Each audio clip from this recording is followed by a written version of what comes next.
Hey, thanks for making it to Veterans Info Tap. I'm glad you made it. 2024 is here. It is an election year. And the question now is, how many vets will be in Congress after the election?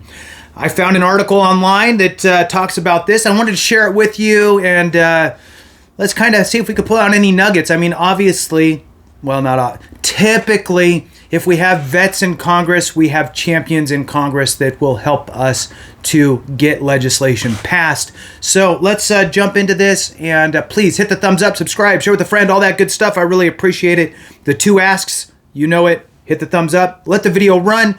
That is what gets this into the hands of those that are looking for this type of information, and it also informs others that we're paying attention to things like how many vets will be in Congress.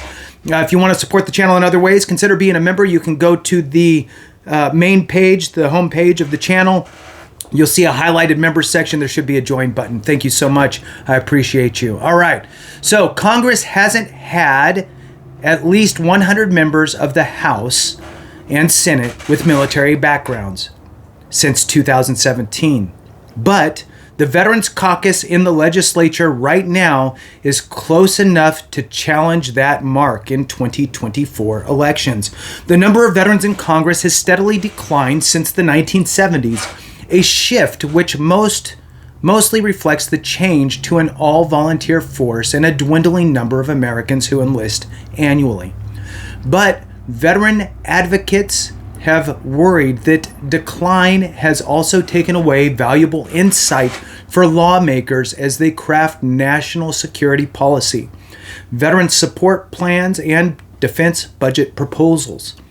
In 1973, the total number of veterans serving in the House and Senate seats was 401, 75% of all seats in both chambers.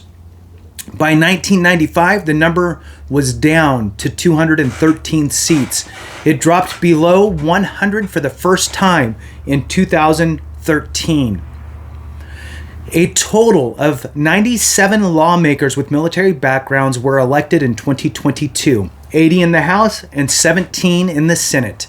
That was up 5 veterans from the previous congressional elections, and only the 4th time in the last 50 years there has been any increase at all in the total veterans elected. Of that group, 58 veterans, 60%, served at least part of their enlistment after 2001. Advocates are hopeful that the younger generation of veterans will help push that number back up, albeit to a much lower level than past historic marks. But doing so will require some luck at the ballot. Already, the Senate is scheduled to lose one veteran next year, Senator Tom Carper. The last Vietnam veteran serving in the chamber has announced his plans to retire from Congress.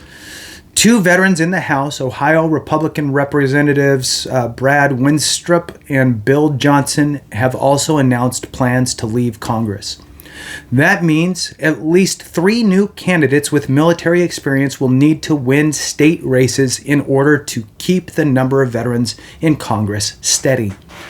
Most primary battles for the House and Senate seats will be decided later this spring, giving candidates the summer to campaign for the general election. By early summer, advocates should have a clearer idea whether the number of veterans aiming for those seats is increasing or on the downturn again. Interesting. So I'd love to hear your thoughts on what you think it means having a shrinking or potentially shrinking, over the last, 30 years, it's been shrinking a lot. We've kind of had a little tiny uptick. It'd be nice to get over that 100 mark. But if we go downward, what kind of effects will that have on us as veterans? Like to hear your thoughts on it. Love to see the comments. Thank you so much for watching. I appreciate you. Have a great one. And remember, if we don't take care of each other, something went wrong.